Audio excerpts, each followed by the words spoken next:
after work again on Monday. Another nice sunny day. I think we're supposed to have about 3 nice days in a row. So I'm back out in the shed. I've got the pistons and the ultrasonic cleaner, trying to get all the grime off them. Still waiting for my inner tube. I might have another go at patching the tube I punctured. I found another repair kit. But I've been cleaning up all these front brake components, and I think I understand how this works now. There's this compensator thing, and it's got this little arm. There's this big spring in the middle there, and that's a big thrust bearing. And there's this sort of plate with 3 ball bearings in there. This was covered in grease and also a bit rusty. It's obviously been sitting, and there's a little bit of rust damage on it, a little bit of pitting. But I've cleaned all of that off, so I think this will still work. It's the ultrasonic cleaner. And basically how this works is that fits on there like that. This ring sort of locks everything to the housing. So that sits in there. And there's that notch to stop it moving. And then this goes in like that, and the cable pulls on this, and oops, it skipped out. Basically, as that moves, those ball bearings ride up in their little plate, and you can see it's sort of curved, so the ball bearings ride up. This is all under tension, and then when you let go, it all springs back. It's kind of how that works. There's an adjuster screw in the middle, this little sort of button. So what you do is, you can get in there.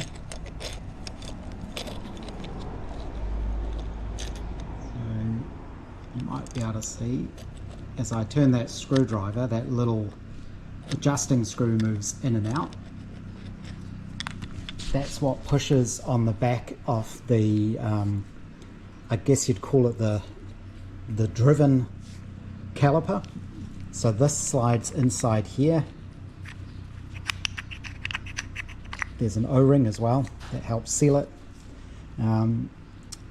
That's probably just for dust, because this isn't hydraulic. It's just there to keep things clean.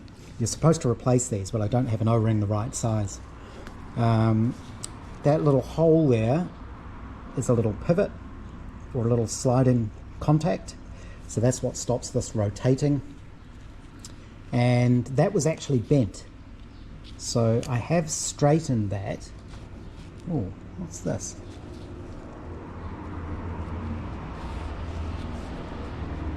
I think that's one of my thrust bearing rollers. I need to be a bit careful there, that those aren't going to fall out. Need to carefully put that back, but I've straightened that pin, and I suspect that's why this is worn unevenly, because that pin was bent. So this would have been going in on an angle. But this is all cleaned up now. There's this kind of ratchet thing on the end as well. Oh yeah, I'm losing my rollers. That's not good. So this goes in the end. You can see behind there's a little spring in the housing. Put a bit of tension on this, and that's like a little ratcheting mechanism.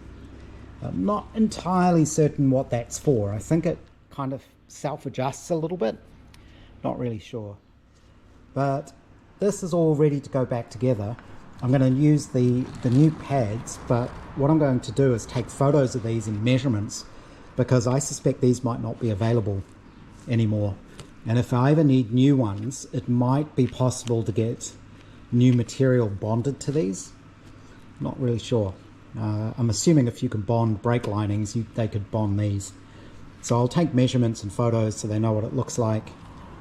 And the other thing I need to do when I reassemble all of this is I need to use brake grease, but I don't have any. So I've had to order some of that.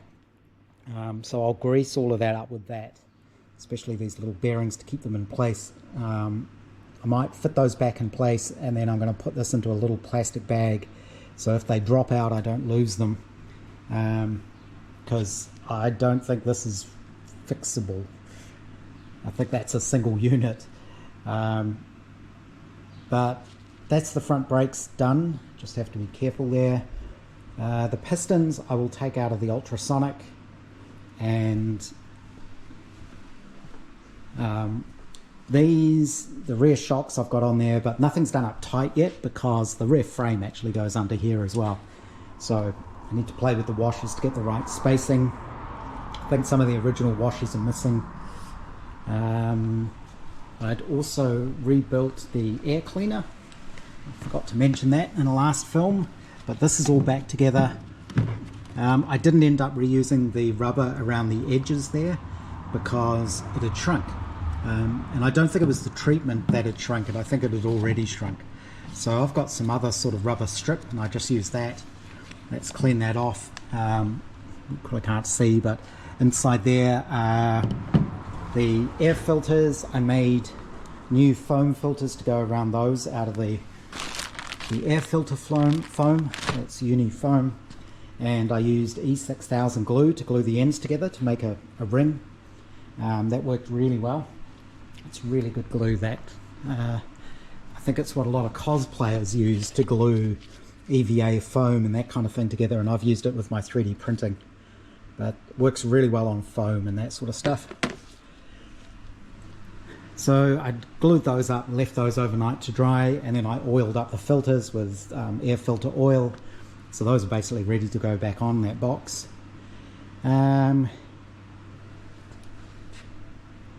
And yeah, it's just a matter of now slowly reassembling things. But I need to wait for the brake grease before I can reassemble all of this. So that's kind of what's holding me up at the moment. Cleaned up one of the pistons. I haven't taken the oil ring out. I'm not quite sure how you do that. I think you just spring out the middle section and then the top and the bottom drop off, I'm guessing. But there's no real need to go that far. There is a bit of wear on this. It feels rough there, almost like pitting. And there is a few tests that you can do. I can't easily measure the bores or anything like that and not get them accurate enough. I'll have another go, but I don't think I can do it accurately enough. But one test I can do is you check the rings. So you check the ring gaps. You put them into the bottom of the bores like this, square them up with the piston, and then you can measure the gap. And it's meant to be not more than 0.5 of a millimeter, and they're both over that. So the top ring and the second ring. The second ring I'm getting about 0.65 of a millimeter. That goes in there. 0.7 doesn't, but that's well out of spec. So does it mean the piston and rings are worn or the bore is worn? Probably both. So I think what I need to do is wait until the new piston and rings turn up and then have a look. Come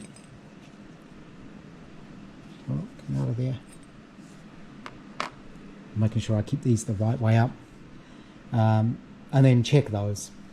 So the other thing I should do is measure the wear with the rings on. I forgot to do that before I took the rings off. You can measure how much up and down play there is. Well, they call it sideways play for some reason, side play.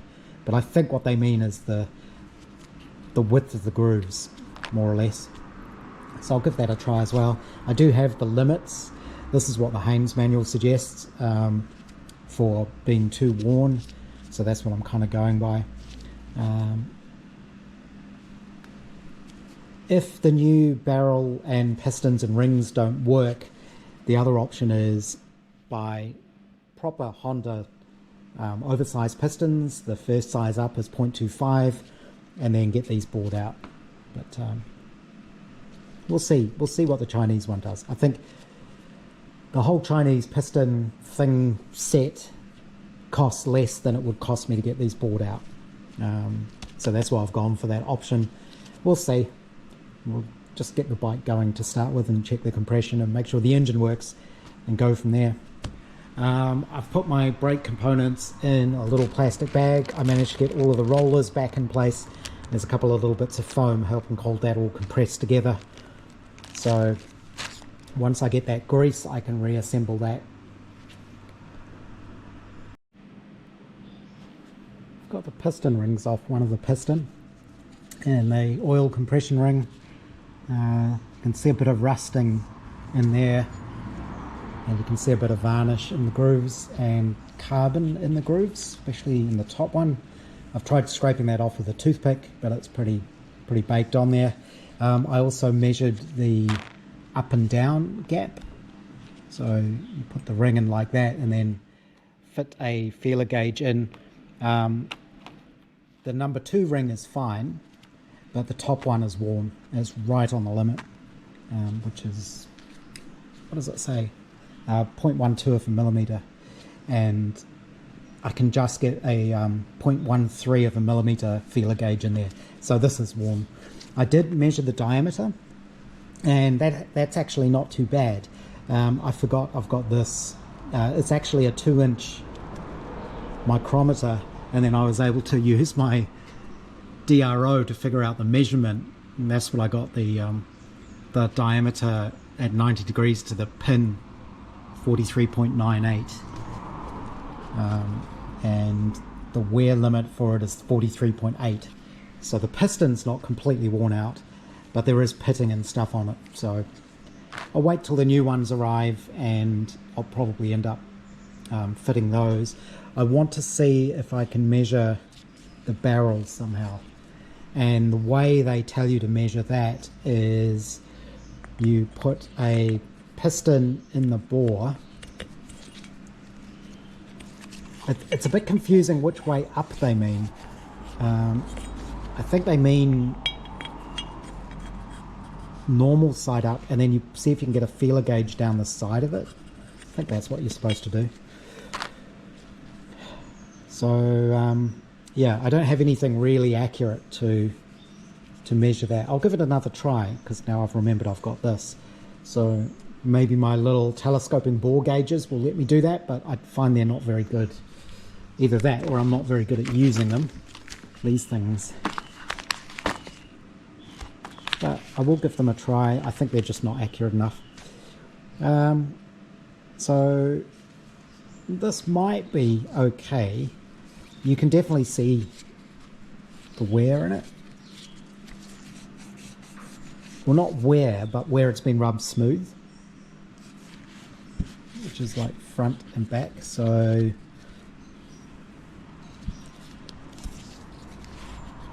not sure if you can see it, but it is kind of shiny in there.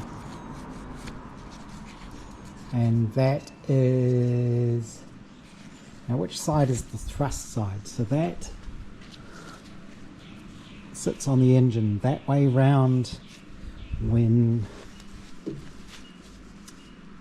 because this goes at the back, so this sits on the bike. If this is the front wheel and the rear wheel, this is forward, so this is left-hand cylinder. Which side is the wear side? I think it would be that side, which is the shiny side. I'd have to think about that, figure out which side's the thrust face, but yeah, you can definitely see where it's been. Oh yeah, it's a bit clearer there. So, like I say, there's no feelable step at the top. Could I get away with just a sort of ball hone of this and new pistons and rings? Quite possibly.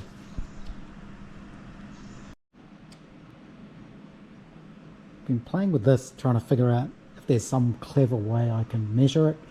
I'm not sure there is.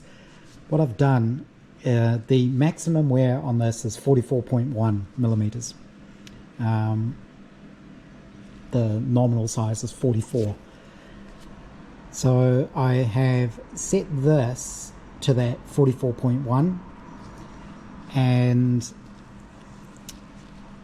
I have no luck trying to actually measure these. That never seems to work for me. But what I have been able to do is put this in here and just set it to the right size, and then I can check it between there, and I do get some movement. Now I can measure what the gap is with my feeler gauges, but there's definitely a gap there, so that would tell me that the bore inside diameter is smaller than the maximum allowed, which makes me think I should just be able to give these a hone, and then when my new pistons and rings arrive, fit them. I did measure the other piston. Yes, definitely worn in the gap, the ring gaps, by quite a bit. The other one seemed a little bit worse. This is actually the right piston. This goes in here. The other one's the left one. The left cylinder was the one with all the oil and stuff in it. When I did try kicking it over and just seeing what it was like before I got it running. I've never got it running, but so that's just dragging in there. There's definitely clearance. So I think it's worth a try. Like I say, there's nothing to lose by trying. So hopefully the new pistons turn up. If that is the case, that means then I've got a whole spare barrel and piston set, but that's okay. And I'm going to have another go at patching this inner tube. It actually had 2 holes in it, so that glue's just setting up. I should be ready to put that on there now. Here's the other piston. I'm not even going to try and take the rings off this. So I did just measure that gap. I mean, you can see there's quite a lot there. And this was definitely the worst piston. It's got quite a bit of gunk up inside it, but that's okay. Yeah, I think I'm just going to measure this gap just so I know, and finish patching that tyre, and then I think that's it for tonight. It's about 6:30. I should probably go in 6:15. I was able to get a 0.1 feeler gauge down between my little bore gauge and the micrometer, which would indicate to me there's not a lot of wear on these at all. Like I say, my measuring isn't very accurate, but we'll give it a try.